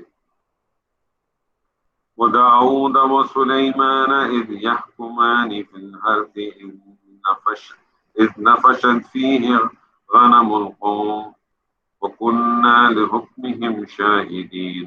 اور داؤد اور سلیمان کو یاد کیجیے جب وہ کھیت کے معاملے میں فیصلہ کر رہے تھے، کچھ لوگوں کی بکریاں رات کو اس میں چر چک گئی تھی اور ان کے فیصلے میں ہم موجود تھے۔ فَفَهَمْنَاهَا سُلَيْمَانَ وَكُلًّا آتَيْنَا حُكْمًا وَعِلْمًا وَسَخَّرْنَا مَعَ دَاوُودَ الْجِبَالَ يُسَبِّحْنَ وَالطَّيْرَ وَكُنَّا فَاعِلِينَ وَعَلَّمْنَاهُ صَنْعَةَ لَبُوسٍ لَكُمْ لِتُحْصِنَكُمْ مِنْ بَأْسِكُمْ فَهَلْ أَنْتُمْ شَاكِرُونَ۔ اور ہم نے اس کا صحیح فیصلہ سلیمان کو سمجھا دیا۔ ہاں، ہر ایک کو ہم نے حکم اور علم دے رکھا تھا، اور داؤد کتابیں ہم نے پہاڑ کر دیے تھے جو تسبیح کرتے تھے، اور پرندے اور ہم ہی کرنے والے تھے۔ اور ہم نے اسے تمہارے لیے لباس بنانے کی کارگری سکھائی تاکہ لڑائی کے ضرر سے تمہارا بچاؤ ہو۔ کیا تم شکر گزار بنو گے؟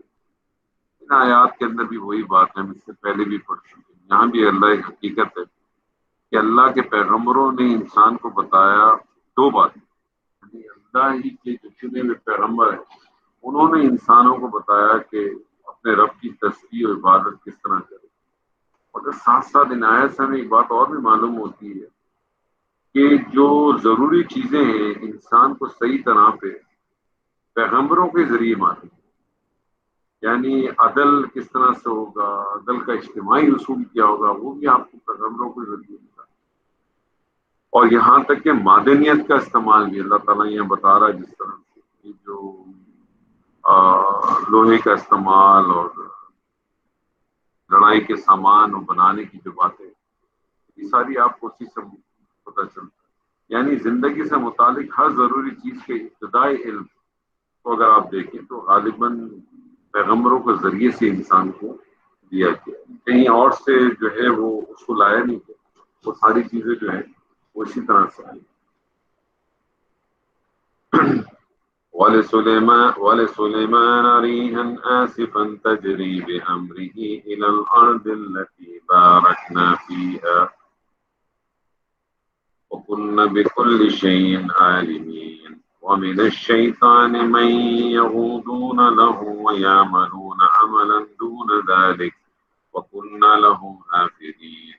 اور ہم نے سلیمان کے لیے تیز ہوا کو مسخر کر دیا جو اس کے حکم سے سرزمین کی طرف چلتی تھی، جس میں ہم نے برکتیں رکھی ہیں، اور ہم ہر چیز کو جاننے والے ہیں۔ اور شیاطین میں سے بھی ہم نے اس کو تابع کر دیا تھا جو اس کے لیے غوطے لگاتے تھے، اس کے بعد دوسرے کام کرتے تھے اور ہم ان کو سنبھالنے والے تھے۔ یعنی یہاں ہواؤں کی تفسیر سے مراد جو ہے وہ ایک تو یہ نارمل ہوا بھی ہے، اس کو اللہ تعالیٰ نے کہا کہ ہم نے سلیمان کے لیے مسخر کر دیا، اور اس سے ایک چیز جو ہے وہ جہاز رانی بھی ہوتی ہے۔ قدیم زمانے میں سمندری سفر اس وقت انقلاب آیا جب انسان نے بادبانی جہاز بنانے کا طریقہ دریافت کیا تھا۔ یہ بادبان گویا ہواؤں کو مسخر کرنے کا ذریعہ تھے، اور اس زمانے کے جہازوں کے انجن کا کام کرتے تھے، ہوا کے ذریعے چلتے تھے۔ بادبانی جہازوں کی ایجاد نے سمندروں کو زیادہ بڑے پیمانے پہ نقل و حمل کے لیے قابل استعمال بنا۔ اس سے اندازہ ہوتا ہے کہ بحری جہاز جو تھے، یہ بھی دیکھا جائے، یہ جو جہاز تھے یہ بھی پتہ چلتا ہے، ایسے لگتا ہے کہ یہ بھی ہمیں اس کی ابتدا جو ہے پیغمبروں کے ذریعے میں، اور اس کے علاوہ جو جنوں میں سے ایک گروہ کو اللہ نے سیدنا سلیمان کا تابع کر دیا، وہ ان کے لیے بڑے بڑے رفائی کام کرتے تھے جو عام انسان نہیں کر سکتے، اور جدید مشینی دور میں انسانی فائدے کے لیے بڑی بڑی کامیں مشینیں انجام دیتی ہے آج کے دور میں۔ اور اس قسم کے کام جو اللہ نے جو ہے وہ سیدنا سلیمان کو ایسی بادشاہی دی تھی کہ جن بھی جو ہے ان کے تابع، اور بلکہ جب آپ یہ دیکھیں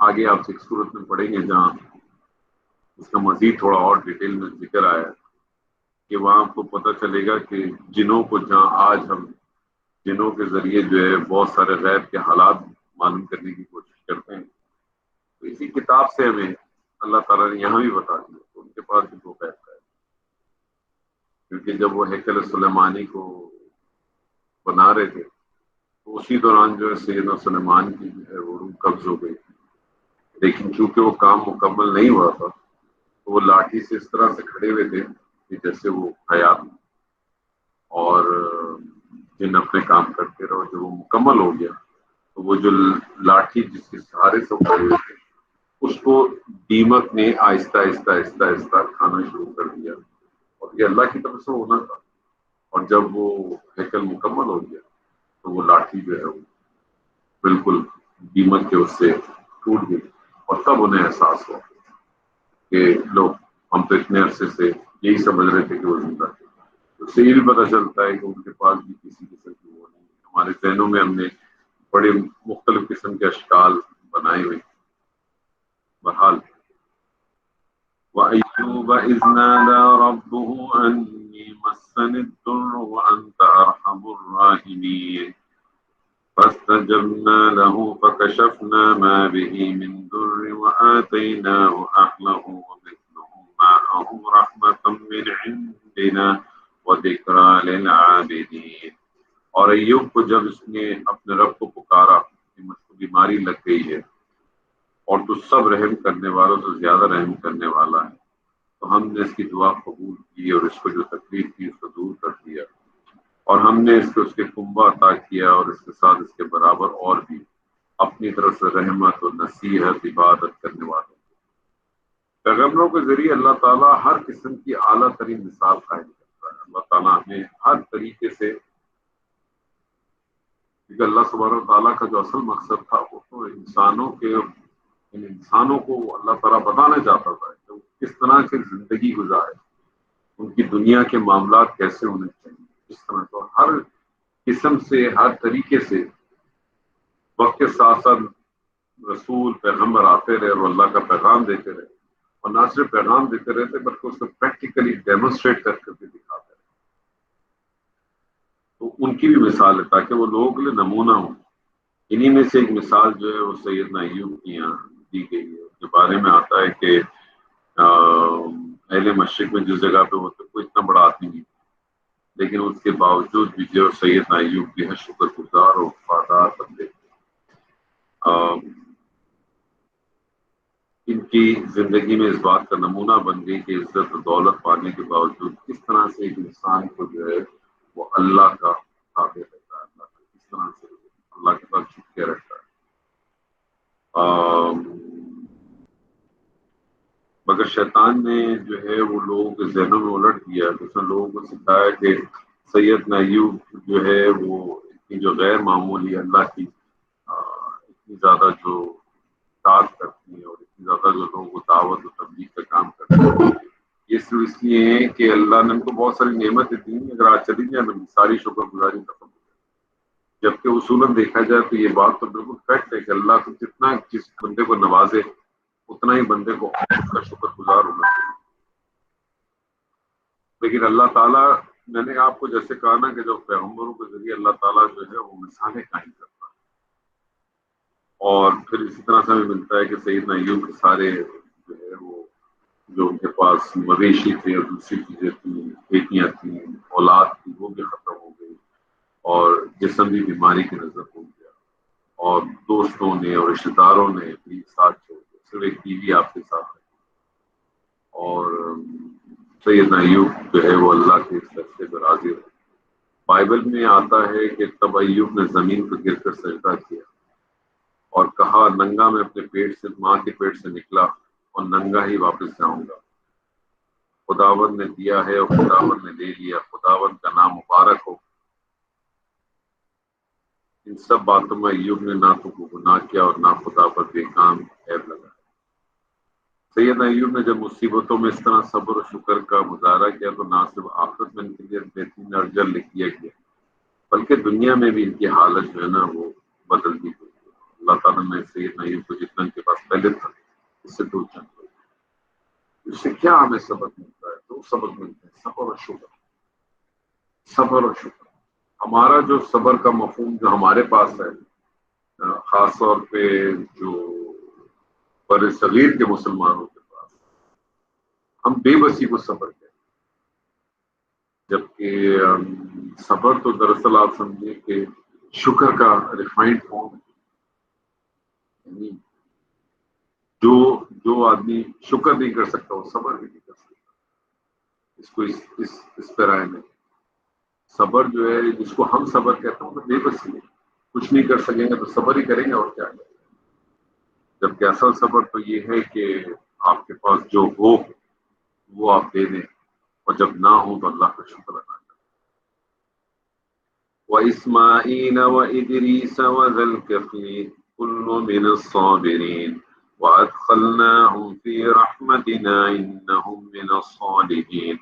اور اسماعیل اور ادریس اور ذوالکفل یہ سب صبر کرنے والوں میں سے تھے، اور ہم نے ان کو اپنی رحمت میں داخل کیا، بے شک وہ نیک عمل کرنے والوں میں سے تھے۔ سیدنا اسماعیل سب جانتے ہیں، سیدنا ابراہیم کے بیٹے تھے، اور کچھ مفسرین نے سیدنا ادریس سے وہ پیغمبر مراد کی ہے جن کا ذکر بائبل میں جو ہے انہوک کے نام سے آتا ہے۔ اسی طرح سیدنا ذوالکفل سے مراد غالباً وہ نبی ہیں جو بائبل میں جو ہے وہ ایل کے نام سے آتے ہیں، اللہ بہتر جانتا ہے۔ اور ان تمام پیغمبروں کی جو نمایاں صرف بیان کی گئی ہے وہ ایک ہی ہے، صبر۔ اس کی وجہ یہ کہ صبر تمام جو ہے وہ اللہ پرستانہ اعمال کی بنیاد ہے۔ صبر کا بنیادی مطلب میں نے جیسا کہ آپ سے کہا کہ یہ ہمارے یہاں جو صبر کا تصور ہے وہ تو بے بسی ہے، جبکہ صبر کا مطلب اپنے آپ کو رد عمل کی نفسیات سے بچانا ہے۔ جو شخص اپنے آپ کو رد عمل کی نفسیات سے نہ بچائے وہ امتحان کی اس دنیا میں کبھی بھی اللہ کی پسندیدہ زندگی پہ قائم نہیں رہ سکتا۔ صبر جو ہے وہ بیسکلی تمام رحمتوں کا دروازہ ہے، اور اس دنیا میں بھی اور موت کے بعد آنے والی خوشی ہوگی۔ صبر، رک جانا، ڈٹ جانا، برے کاموں سے اپنے آپ کو روک لینا، اچھے کاموں میں اپنے آپ کو ڈال دینا، اور ایسا ہو نہیں سکتا کہ آپ حق کا کام کر رہے ہیں اور وہاں آپ کو وہ صبر نہ کرنا پڑے جو قرآن جس کا مطالبہ کرتا ہے، استقامت کی بے بسی ہے۔ اور اگر آپ دنیا کے اندر اگر کوئی اس قسم کے کام کر رہے ہیں اور آپ کو وہاں استقامت دکھانے کا موقع نہیں پڑ رہا یا ضرورت نہیں پڑ رہی، تو آپ سمجھ لیں کہ اس بات کی بہت بڑی نشانی ہے کہ آپ جو کام کریں وہ حق کا کام ہے، کیونکہ ایسا ہو نہیں سکتا کہ آپ حق کا کام کریں، اللہ کی دعوت کا کام کریں، اللہ کی طرف بلانے کا کام کریں اور آپ پہ کوئی مشکلات نہ آئیں۔ ایسا ہوگا نہیں، آج تک تو نہیں ہوا۔ تو جو لوگ ہم میں سے جو یہ کام کر بھی رہے ہیں اور اپنے آپ کو کافی حد تک مطمئن سمجھ رہے ہیں کہ نہیں وہ جو کام کر رہے ہیں یا جو چیزوں کر رہے ہیں وہ بالکل زبردست چل رہی ہے اور اس میں بڑی ان کے ساتھ بہتری ہو رہی ہے، اور ان کو اگر صبر نہیں کرنا پڑ رہا تو یہ اس بات کی نشانی ہے کہ آپ حق کا کام کیا۔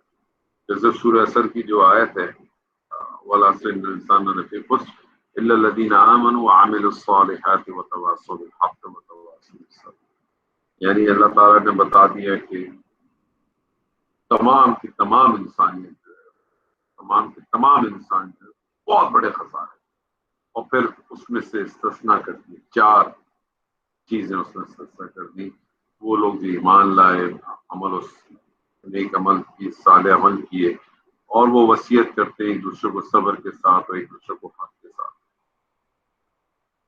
تو اس کے بارے میں ڈاکٹر اسرار احمد صاحب اس کو ہمیشہ ریورس کرتے ہیں، اور ڈاکٹر اسرار احمد صاحب اس کو کہتے ہیں کہ اگر کوئی شخص کو صبر کرنے کا، اگر اس کو صبر نہیں کر رہا یا اس کو ضرورت نہیں پڑی تو یہ اس بات کی نشانی ہے کہ جو دعوت وہ دے رہا ہے وہ دعوت حق نہیں ہے، اور اگر وہ دعوت جو دے رہا ہے وہ حق نہیں ہے، یعنی حق سے مراد ایسا نہیں ہے کہ جو دعوت دے رہا ہو بالکل ہی اگینسٹ دی حق ہے، یعنی جو دعوت دے رہا ہو اس میں کہیں نہ کہیں اس میں مفادات کا پہلو رکھا ہوا ہے کہ لوگ کو میسج بھی چلے جائیں لیکن لوگ ناراض بھی نہ ہوں، میں جو ہے وہ اپنی بات بھی بیان کر دوں لیکن وہ جو غلط کام کر رہے ہیں اس کو ڈائریکٹ ہٹ بھی نہ کروں، بات سمجھ رہے ہیں، مذبذبین بین ذالک، وہ والا ایٹیٹیوڈ کے ساتھ، اور اس کا مطلب آپ کی دعوت حق نہیں ہے، اور اگر آپ کی دعوت حق نہیں ہے تو یہ اس بات کی نشانی ہے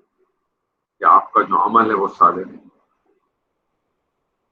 اور اگر آپ کا عمل صالح نہیں ہے تو یہ اس حق کی نشانی ہے کہ آپ کے ایمان میں کہیں نہ کہیں ڈر، یعنی جو آیت ہے وہ اس طرح سے الا الذین آمنوا، سوائے ان کے جو لوگ ایمان لائے اور نیک عمل کیے۔ اور پھر اس میں بھی ایک رائے ہے کہ کچھ نے کہا کہ یہ 4 قسم کے لوگ ہیں کہ ایمان والے، نیک عمل والے، حق کی دعوت دینے والے اور صبر کرنے والے۔ کسی نے کہا کہ یہ 4 لیولز ہیں، اور کسی نے کہا کہ یہ چاروں دراصل ایک ہی چیز ہے، جو شروع ہوتے ہیں ایمان سے اور اختتام کرتے ہیں وہ صبر کرتے ہیں۔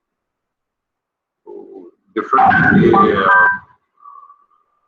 جو پروسیسز ہیں ڈفرینٹ لوگوں نے ڈفرینٹ طریقے سے بتایا، لیکن اصل بنیادی چیز یہ ہے کہ اگر، اور یہ بار بار ہمیں یہ جو پیغام مل رہے ہیں ان ساری آیتوں میں انبیاؤں کے حوالے سے آپ دیکھیں، وہ صبر ہی کی بات بار بار اس میں آتی ہے۔ وَذَانُونِ إِذْ ذَهَبَ مُغَاضِبًا فَظَنَّ أَن لَّن نَّقْدِرَ عَلَيْهِ فَنَادَىٰ فِي الظُّلُمَاتِ أَن لَّا إِلَٰهَ إِلَّا أَنتَ سُبْحَانَكَ إِنِّي كُنتُ مِنَ الظَّالِمِينَ فاستجبنا له ونجيناه من الغم وكذلك ننجي المؤمنين۔ اور مچھلی والے کو جب کہ وہ اپنی قوم سے برہم ہو کر چلا گیا، پھر اس نے یہ سمجھا کہ ہم اس کو نہ پکڑیں گے، پھر اس نے اندھیرے میں پکارا کہ تیرے سوا کوئی معبود نہیں، تو پاک ہے، بے شک میں قصوروار ہوں۔ ہم نے اس کی دعا قبول کی اور اس کو غم سے نجات دی، اور اس طرح ہم ایمان والوں کو نجات دیں۔ سیدنا یوسف جو ہے وہ عراق کے ایک شہر میں پیغمبر بنا کے بھیجے گئے تھے، اور انہوں نے ایک عرصے تک قوم کو توحید و آخرت کی طرف بلایا، مگر وہ لوگ ماننے کے لیے تیار نہ ہوئے۔ اور اللہ کی یہ سنت ہے کہ تمام حجت کے بعد اگر کوئی قوم بدستور پیغمبر کی منکر رہے تو پیغمبر کو بستی چھوڑنے کا حکم ہوتا ہے اور قوم پہ عذاب آ جاتا ہے۔ یہ نارملی ہم نے پڑھا تھا۔ سیدنا یونس سے وہ یہ سمجھے کہ شاید وقت آ گیا ہے، اور وہ اللہ کی طرف سے ہجرت کا حکم ملے بغیر جو ہے وہ قوم کو چھوڑ کے چلے گئے، اور شہر سے نکل کے وہ ساحل سمندر پہ آئے اور ایک کشتی میں سوار ہو گئے۔ راستے میں کشتی ڈوبنے لگی، لوگوں نے سمجھا کہ غلام اپنے مالک سے بھاگا ہے، اور وہ جو اس زمانے میں کوئی روایت تھی کہ اگر کوئی اس قسم کا مسئلہ آتا تھا تو وہ انہوں نے حل نکالا، غلام کو معلوم کر کے اسے دریا میں پھینک دیا جائے گا۔ تو پھر کوئی قرا شرا نکالا اور اس قرا میں سیدنا یوسف کا نام نکالا، چنانچہ اس وقت جو ہے ان کو دریا میں پھینک دیا گیا، اور اس میں ایک بڑی مچھلی نے آپ کو نکل دیا، مچھلی کو آپ نے پیٹ میں لی رہی اور پھر اللہ کے حکم سے آپ کو ساحل پہ ڈال دیا، اور پھر آپ دوبارہ تندرست ہو کر اپنی قوم میں واپس آئے۔ یعنی ایک پیغمبر نے دعوت کے محاذ کو صرف تکمیل سے پہلے چھوڑ دیا تو ان کے ساتھ یہ قصہ پیش آیا۔ اور پھر ان وارثین پیغمبر کا کیا انجام ہوگا جو دعوت کے محاذ کو یکسر چھوڑے۔ ایک شخص نے اللہ تعالیٰ یہاں اس سے میسج لے، ہم اس سے میسج یہی لیتے ہیں کہ جی سیدنا یونس کی قوم تھی، سیدنا یونس کے پاس وہ ہجرت کا پیغام نہیں آیا اور اس سے پہلے وہ چھوڑ کے چلے گئے، اور پھر جو ہے وہ کسی طرح سے مچھلی کے پیٹ میں چلے گئے، اور وہاں انہوں نے یہ، اسی لیے ہم سوا لاکھ کے کیا کہتے ہیں اس میں آیت کریمہ لا الہ الا انت سبحانک پڑھتے رہتے ہیں، آیت کریمہ دانے کھجور کے دانے کٹا کٹ کٹا کٹ، اور ہم سمجھتے ہیں اس سے ہم ہو جائے گا۔ اور آپ کو پتا ہے کہ یہ ایک ایکسیپشنل کیس تھا سیدنا یونس کی قوم کے ساتھ، کیونکہ قوموں پہ جب ایک دفعہ عذاب کی وہ آ جائے تو پھر وہ ٹلتا نہیں، لیکن چونکہ ایک اس کے اندر ایک تھوڑا سا اللہ تعالیٰ نے یہاں ایک ایج دیا، اور وہ ایج بھی خالی ایسے نہیں تھی، ہمارا بھی تصور بھی تھوڑا غلط ہے، اگر آپ اس کا مطالعہ کریں تو آپ کو ملے گا تو اس قوم انہوں نے بھی آ کے جو ہے کھلے آسمان میں اللہ سے توبہ مانگی اور پھر ان کو چھوڑا۔ لیکن اصل جو بنیادی ہے اس میں کیا چیز ہے کہ ایک اللہ کا رسول، ایک اللہ کا پیغمبر دعوت دیتا ہے، دیتا رہتا ہے، دیتا رہتا ہے، دیتا رہتا ہے، اور اس سے ایک چھوٹی سی بیچ پہ اس کے ساتھ ایک چیز بھی، اور اس پہ بھی اس نے اللہ سے معافی مانگی، اللہ نے پھر اس کو اس کے درجات وہیں کے وہیں۔ تو میں اور آپ جو مسلمان ہیں، میں اور آپ جو دائی ہیں اللہ کے، ہمارا کیا انجام ہے کہ جو ہم نے آج تک دعوت دی نہیں کس کو دعوت دی؟ ہمارا تو یہ انجام ہے کہ ایک بھائی اپنے بھائی کو دعوت دیتے ہوئے گھبراتا ہے، ایک بہن اپنے بہن کو دعوت دیتے ہوئے گھبراتی ہے، پتہ نہیں اس کو برا لگ جائے گا، پتہ نہیں وہ کیا کرے، مجھے کیا ضرورت ہے، کرنے دو جو وہ کرتا ہے۔ دیکھتا ہے ایک آدمی دیکھ رہا ہے کہ اس کے بھائی کے گھر پہ، اس کے بہن کے گھر پہ شادی ہو رہی ہے، اور اس کے اندر جو ہے وہ لاکھوں کروڑوں روپے خرچ کر کے جو ہے وہ سنگر بھی بلایا جاتا ہے، اور وہ سنگر پیسے بھی بہت خرچ کرتا ہے، اور پھر اس سے کہا بھی جاتا ہے کہ دیکھیں آپ کے گھر پہ سنگر آ رہا ہے، وہ کہتی ہے آپ کو اس سے کیا فرق پڑتا ہے، کرنے دو ان کو. تو ہم تو ایک دوسرے اظہار میں نہیں کر سکتے. کبھی سوچیں اس بات کو، کبھی اس بات پہ دیکھیں. ہم نہیں کر پاتے. ہمارے ساتھ کیا معاملہ ہوگا، کبھی سوچیں تو صحیح اس بات کو کہ ہمارے ساتھ کس طرح سے معاملہ ہوگا یہ، کہ ہم نے سرے سے کام ہی کرنے کی کوشش نہیں کی. کیوں نہیں کی؟ کیا وجہ ہے؟ کیوں نہیں کر پاتے ہیں؟ کس چیز کا ڈر و خوف ہے ہمیں؟ ہمیں کیا اس چیز کا ڈر ہے کہ لوگ ہم سے کہیں گے کہ اس نے تو خود تو آتا نہیں، ہمیں معلوم ہے کتنا قابل ہوگا، ہمیں معلوم ہے اس نے زمانے میں. کیوں چھوڑ دیں سوچیں نا لوگوں کو. آپ آج بھی کیا برا کر رہے ہیں کیا نہیں کر رہے، آپ اپنی طرف سے کام شروع کریں. اور یہ میرا آپ کے ساتھ میں آپ کو اپنا ذاتی تجربے کے طور پر بتاتا ہوں. آپ اس کام کو شروع کریں. بہت سارے غلط کام اگر آپ اپنی زندگی میں کر رہے ہوں گے نا، آپ یقین مانیں وہ خود بخود آپ چھوڑ دیں، وہ خود بخود آپ سے نکل جائیں. آپ بہت ساری چیزوں سے باہر آ جائیں گے. کم سے کم اتنا ضرور ہوگا، یہ میرا آپ کو اپنا ذاتی ایکسپیرینس میں آپ کو بتا رہا ہوں، کہ آپ جب بھی کوئی غلط کام کریں گے جو شاید کبھی آپ پہلے احساس نہ بھی کرتے ہو، اب اگر آپ نے اس قسم کا کام جب شروع کر دیا اور دل لگا کے کیا اور اللہ سے توبہ بھی کرتے رہیں، آپ یقین مانیں جہاں آپ سے کوئی غلطی ہوگی، جہاں آپ سے کوتاہی ہوگی، آپ یقین مانیں اللہ دین دیر آپ کو پکڑے گا، دین دیر آپ کی اصلاح کرائے گا. اللہ آپ کو کہیں نہ کہیں کسی نہ کسی جگہ سے آپ کو شوق ضرور دے گا، اور آپ کو احساس ہو جائے گا. آپ کو یقیناً اسی وقت احساس ہو. انتظار نہ کریں. آپ اس چیز کا بالکل انتظار نہ کریں کہ میں جو ہے نا کچھ عرصے بعد میں کروں گا. میں آج ہی پڑھ رہا تھا، کسی صاحب نے بڑا ایک خوبصورت سا بھیجا تھا، شاید پہلے بھی میں پڑھ چکا تھا لیکن آج دوبارہ تذکیر کے لیے آ گیا. تو اس کے اندر ایسی تھا کہ وہ ایک شخص بیٹھا ہوا تھا کسی سمندر کے کنارے، اور دوسرا بھی اس کے ساتھ بیٹھا ہوا تھا. تو اس نے کہا، پہلے نے دوسرے سے کہا تم مچھلی نہیں پکڑ رہے. تو اس نے کہا میں مچھلی اس کو پکڑوں گا جب یہ پانی سارا نکل آئے گا تو پھر مچھلی سامنے نظر آ جائے گی تو میں مچھلی پکڑ لوں گا. اس نے کہا ایسا تو ممکن ہی نہیں ہے کبھی کہ سارا پانی نکل جائے. کہنے لگا یہی تو میں بھی کہتا ہوں لوگوں سے، یہ تو کبھی ممکن ہی نہیں ہے جب تم اس چکر میں رہتے ہو. کیا تھوڑا ٹائم اور گزر جائے، تھوڑی عمر گزر جائے، میں گھر بنا لوں، میں گاڑی خرید لوں، میں مکان بنا لوں، میں بیوی کی شادی کروں، بچی کی شادی کر دوں، میں کوئی اور کام کر لوں، اس کے بعد میں نکلوں گا اللہ کی دعوت دینے. انہیں تو ممکن ہی نہیں کبھی بھی. کیسے کرو گے آپ؟ کیسے ممکن ہے آپ سے؟ وہی معاملہ ہمارا. کس کا انتظار ہے؟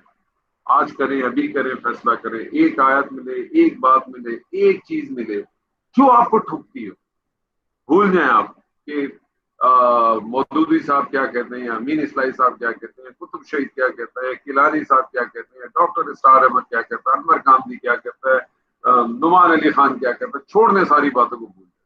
آپ آیت پڑھتے ہیں، آپ کو سمجھ آتی ہے، آپ کا ذہن بنتا ہے، آپ کا دل جو ٹھکتا ہے. آپ 4 آدمیوں کو، 6 لوگوں کو سنتے ہیں، 6 مفسر کو سنتے ہیں، 4 مفسر کو پڑھتے ہیں. آپ کے دل میں جو آتا ہے، جو آپ کے دل میں سمجھ میں آتا ہے، اس کا اظہار بیان کریں. کوشش کریں اپنا اظہار بیان کریں. ہم میں سے اکثر لوگوں کو میں دیکھتا ہوں، ہمارے یہاں بہت دفعہ جب ہم کسی دینی محفل میں بیٹھتے ہیں، یا کسی دینی محفل میں بھی نہ بیٹھیں، عام محفل میں بیٹھیں، اور اس میں کبھی کوئی دین کا موضوع نکل آئے، جو کہ بہت کم ہی نکلتا ہے، ایسا چانس ہوتا ہے، لیکن اگر کبھی نکل آئے تو آپ کو اکثر آپ کو یہ ملے گا کہ جب وہاں بحث یا کوئی مجادلہ شروع ہو جاتا ہے، اس کی بنیاد کبھی آپ کو پتہ کیا ہوتی ہے؟ اس کی بنیاد کبھی بھی وہاں جو لوگ موجود ہوتے ہیں ان کی اپنی سوچ یا فکر نہیں ہوتی. جس آدمی نے مودودی صاحب کو پڑھا تھا وہ مودودی صاحب کے لفظوں کو فائٹ کر رہا ہوتا ہے. جس نے امین اصلاحی صاحب کو پڑھا تھا امین اصلاحی صاحب کو فائٹ کر رہا ہوتا ہے. جس نے ابن کثیر کو پڑھا ہوتا ہے وہ ابن کثیر کی فائٹ کر رہا ہوتا ہے. جس نے کیلانی کو پڑھا ہوگا وہ کیلانی صاحب کو فائٹ کرے گا. جس نے ڈاکٹر صاحب کو پڑھا وہ ڈاکٹر صاحب کو فائٹ. مطلب آپ جس کو پڑھ کے آ رہے ہوں گے آپ اس کے لیے فائٹ کر رہے ہوں گے. آپ کی اپنی، میری آپ کی اپنی سوچ کی طرح. آپ دیکھیں ہمارا یہی ہوتا ہے، جہاں 4 آدمی مل جائیں کوئی ریلیجن پہ کسی چیز، ہم اپنی سوچ اپنی فکر کو لاتے ہی نہیں. بڑی عجیب سی بات ہے. دین کے معاملے میں ہم نے اپنی سوچ اپنی فکر کو اٹھا کے دروازوں میں بند کر دیا. کس لیے بند کیا؟ کیا میری بچت صرف اس بیس پہ ہو سکے گی کہ میں اللہ کو کہوں کہ اللہ میں تیری اس آیت کو مودودی صاحب سے سمجھاتا، میرا کیا قصور؟ مجھے بتائیے. یا میں اس آیت کو امین اسلائی میں پڑھتا تھا، مجھے کیا پتا اللہ کہ یہ تو بات جو ہے وہ ابن کثیر نے اس طرح سے کہی یا فلانے نے اس طرح سے کہی. میری اپنی سوچ، میری اپنی فکر کدھر ہے؟ وہ سوچ و فکر ہے ہی اسی لیے نہیں کہ ہم سوچتے ہی نہیں اس میں، اور سوچیں گے تو اس وقت جب سمجھیں گے ہم سمجھتے ہی نہیں. ہم تو بس طوطے کی طرح پڑھتے ہیں اور آگے نکل جاتے ہیں، طوطے کی طرح پڑھتے ہیں اور آگے نکل جاتے ہیں، رکتے ہی نہیں ہے. اس پہ رکیں گے تو یہ ہم سے کوئی بات کرے گی نا، اس پہ ہم رکتے ہی نہیں ہیں کیونکہ ہمارے پاس اہمیت نہیں ہے. ہمیں تو کھڑ کھڑ کھڑ کھڑ کھڑ کھڑ کھڑ کھڑ پڑھنا ہے اور نکلنا ہے. کل جمعے کا دن ہے، اکثر یہ جو ہے ہماری سورہ کاف پڑے گی، اسی طرح سے کھڑ کھڑ کھڑ کھڑ پڑھ کے نکل جائے، ہلتی ہوگی اور پڑھتی ہوگی. جہاں آپ کو کوئی شخص بر صغیر کا کوئی شخص کو پہچاننا ہو کسی مسجد میں کسی جگہ پہ، 90% چاہے وہ مرد ہو چاہے وہ چاہے وہ خواتین ہو، بہت آسان ہے. جس شخص کے ہاتھ میں کتاب اور وہ ہل رہا ہو تھوڑا بہت، آپ سمجھ لینا یہ بر صغیر سے تعلق ہے. ویسے سے ہل رہا ہے. کبھی کسی شخص کو دیکھا اخبار پڑھتے ہوئے ہل رہا ہو؟ میں نے تو آج تک کسی کو نہیں دیکھا اخبار ایسے پڑھ کے ہل رہا ہو. آج شاہد افریدی نے سری لنکا کے سامنے 2 چھکے مارے، کبھی نہیں دیکھا، میں نے زندگی میں نہیں دیکھا. ہم پڑھتے ہیں، ہم پتہ نہیں کھیلتے ہیں، ہم اس کے ساتھ کھیلتے ہیں. ہم اس کے ساتھ کیا کھیلیں گے؟ ہماری کو اوقات ہے؟ ہم اس کی عزت نہیں کر پاتے، عزت ہی نہیں ہے ہماری. اتنی اہم چیز. صفات دیکھو اس کے کتنے صفات ہیں. جو سعودی عرب کا جو مصحف ہے میرے خیال میں 650 صفحے لیں گے اس کے. اور میں ورڈ ٹو ورڈ ٹرانسلیشن میں اگر چلے جاؤں تو 1200 صفحات ہیں. کوئی نہیں کہہ رہا آپ اس کو یاد کرو. ایک آدمی جو میڈیسن پڑھ رہا ہوتا ہے، جو انجینئرنگ پڑھ رہا ہوتا ہے، جو میکرو اور اکنامکس پڑھ رہا ہوتا ہے، دوسری چیزیں پڑھ رہا ہوتا ہے، وہ 2,000 پیج تو یاد کرتا ہے خالی، چاہے ٹیمپرری ایگزام دینے کے لیے یاد کرتا ہو، میڈیسنس کے نام یاد کرتا ہوگا. جو آئی ٹی کا بند ہوتا ہے اپنی کوڈنگ شوڈنگ بھی یاد کرتا ہوگا. جو فزکس کے میتھس کے لوگ ہوتے ہیں، کیمسٹری کے لوگ ہوتے ہیں، فارمولیز یاد کرتے ہیں. میں تو آپ سے کہتا ہوں یاد بھی نہ کریں آپ. 1200 پیج نہیں پڑھے جاتے ہیں. چلے آپ کو عربی زبان نہیں آتی دیگر بات ہے، آج تو ہر زبان میں تراجم موجود ہے. 1 دفعہ 2 دفعہ 3 دفعہ 4 دفعہ 6 دفعہ 10 دفعہ پڑھے تو صحیح. عمل کریں نہ کریں بات کی بات ہے، سمجھ میں آئے کہ نہ آئے الگ بات ہے، لیکن پڑھیں تو صحیح، تھوڑا سوچیں تو صحیح، غور و فکر تو کریں. آپ کو یاد ہوگا جب رمضان میں ہم کر رہے تھے تو ہم نے وہاں سورہ نساء بھی پڑھی تھی اور پھر سورہ نور بھی پڑھی تھی. اور میں نے یہ سوال رکھا تھا لوگوں سے، مجھے نہیں پتا ہم میں سے کتنے لوگوں نے، شاید میں بھی اپنے آپ کو بھی اس میں گروں، ہم میں سے کتنے لوگوں نے اس میں ایک دفعہ سوچ ڈالی ہو کہ اللہ تعالیٰ جو ہے وہ سورہ نساء کی آیت نمبر 23 ہے، شاید 24 سے یاد صحیح یاد نہیں آتی، جس میں اللہ تعالیٰ نے حرمت کے رشتے بتائے. اس حرمت کے رشتے میں اللہ تعالیٰ شروع کرتا ہے کہ حرمت علیکم، تمہارے پر حرام کر دی گئی، امہاتکم، تمہاری ماں. ماں حرام کر دی تو بیٹا بار ہو گیا. وہ بناتکم، بہنیں بار کی تو بیٹیاں بار کی تو باپ بار ہو گیا. وہ اخواتکم، بہنوں کی بات ہوئی تو بھائی بار ہو گیا. وہ اماتکم، پھپھی کی بات کی تو بھتیجا بار ہو گیا. وہ خالاتکم، خالہ کی بات کی تو بھانجا بار ہو گیا. وہ بنات الاخی، چچا بھتیجی کی بات کی تو چچا بار ہو گیا. وہ بنات الاختی، بانجی کی بات کی تو ماموں بار ہو گیا. تو اگر آپ اوپر سے رشتے اٹھا کے دیکھو تو اللہ تعالیٰ نے کہا بیٹا، باپ، بھائی، بھتیجا، بھانجا، ماموں، چاچا، یہ 7 ابدی رشتے اللہ نے بتا دیے. ان سے آپ نکاح نہیں کر سکتے، حرام ہے ٹوٹل. آگے اور بھی ہیں، دودھ شریف بھی آ گئے، ردئی والی بھی آ گئی، کچھ اور. میں آپ کو صرف یہ 7 ابھی بیسک بتا. سورہ نور کی آیت نمبر 31 میں چلے جائیں. اللہ تعالیٰ نے وہاں بتایا عورت کو، اللہ تعالیٰ نے کہا وَلَا يُبْدِينَ زِينَتَهُنَّ إِلَّا مَا ظَهَرَ مِنْهَا. پہلے تو اللہ نے یہ کہہ دیا کہ وہ جو ظاہر ہو جاتا. اب ظاہر کے اندر اس کا قد بھی آ سکتا ہے، اس کی جسم کی دوسری اٹھان کی چیزیں بھی آ سکتی ہیں، وہ ظاہری اس کو آپ نہیں روک سکتے. پھر آگے اللہ فرماتا ہے وَلَا يُبْدِينَ زِينَتَهُنَّ إِلَّا. اب یہاں اللہ نے یہ استثناء دے دی. اللہ نے یہاں سے کہا اب کس کے سامنے زینت دکھا سکتے؟ اللہ نے واضح کر دیا. اللہ نے کہا لبولتہن، اپنے شوہروں کے سامنے، وآباؤہن، اپنے باپ کے سامنے، اور اپنے شوہروں کے باپ کے سامنے، سسر کے سامنے، اور اپنے بیٹوں کے سامنے اور اپنے شوہروں کے بیٹوں کے سامنے اور اپنے بھائی کے سامنے اور اپنے بھائی کے بیٹوں کے سامنے اور اپنی بہن کے بیٹوں کے سامنے. اب رشتے یہاں گنے آپ اٹھائیں اسی طرح سے جیسے میں نے آپ سے محرمات میں بتایا. تو آپ کو شوہر مل جائے گا وہاں، باپ مل جائے گا، سسر مل جائے گا، بھائی مل جائے گا، بیٹے مل جائیں گے، شوہر کے بیٹے مل جائیں گے. یعنی آپ اس کے لیے اخواتی ماں کہلا جائیں گے، اخواتی بھائی جو کہلائیں گے، یعنی الاتی سوری، جس کی مائیں الگ ہو باپ ایک ہو. ٹھیک ہے نا، اس طرح سے تو وہ بھی شامل ہو جائیں گے. پھر بھانجے اور بھتیجے، مجھے بتائیں ماموں چاچا کہیں ہیں پوری جگہ پہ؟ وہاں آبدی رشتے کے اندر ماموں اور چاچا آبدی رشتہ ہے، محرم ہے کہ جس سے آپ شادی نہیں کر سکتے، شادی نہیں کر سکتے، لیکن زینت دکھانے کی بات آئی ہے تو ماموں اور چاچا کا نام. اب آپ اس کی تعویلیں جتنی کرتے رہے، میں اس پہ بات نہیں کر رہا، نہ میں آپ سے کہہ رہا ہوں، میں اس پہ بحث بھی نہیں کرتا. لیکن کبھی سوچ دی کسی نے یار اللہ کیا کہہ رہا ہے؟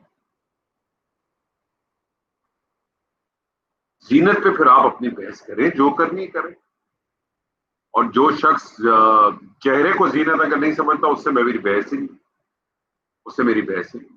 ہاں یہ ضرور آپ بحث کر سکتے ہیں کہ یہاں زینت سے مراد خالی چہرہ ہے یا زینت سے مراد جو ہے وہ بناؤ سنگار ہے. یہ بھی ایک بحث آپ کر سکتے ہیں ضرور. پھر اس میں کچھ لوگوں نے ایک اور بھی بحث کی کہ یہ جو بات ہے یہ تو ہو رہی ہے صرف گھر میں ماحول کی، گھر سے باہر ماحول کہیں اور ہے. وہ چھوڑ دیں ساری بات، لیکن میرا تو ایک پرائمری چیز ہے یہ کہ اللہ نے جب محرم کی بات کی تو وہاں تو ماموں چاچا کلیئرلی بتا دیا. دیکھیں وہاں بتا دیا سارا، اور یہاں تو نہیں بتایا. کیوں نہیں بتایا؟ اللہ نہیں بتا سکتا.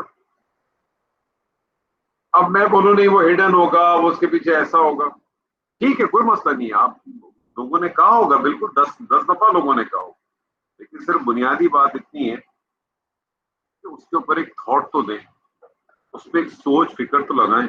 آج سوچ فکر لگائیں گے انشاءاللہ تو اللہ چاہے گا تو اس میں ہمارے لیے بھلا کرے گا انشاءاللہ، اور کچھ نہیں. وَزَكَرِيَّا إِذْ نَادَى رَبَّهُ رَبِّ لَا تَذَرْنِي فَرْدًا وَأَنْتَ خَيْرُ الْوَارِثِينَ فَاسْتَجَبْنَا لَهُ وَوَهَبْنَا لَهُ يَحْيَىٰ وَأَصْلَحْنَا لَهُ زَوْجَهُ إِنَّهُمْ كَانُوا يُسَارِعُونَ فِي الْخَيْرَاتِ وَيَدْعُونَنَا رَغَبًا وَرَهَبًا وَكَانُوا لَنَا خَاشِعِينَ.